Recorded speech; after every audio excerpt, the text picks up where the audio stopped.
अस्सलामुअलैकुम दोस्तों, आज हम पैराडाइम वर्ड का मतलब समझेंगे। पैराडाइम का उर्दू में मतलब है मिसाल या नमूना।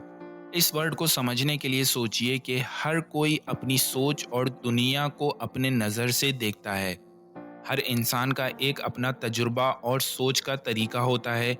जब हम किसी नई सोच या समस्या को समझने की कोशिश करते हैं, तो हम अपने दिमाग में एक पैराडाइम या नमूना बना लेते हैं, जो हमारे ख्यालों को और समझने को मदद करता है।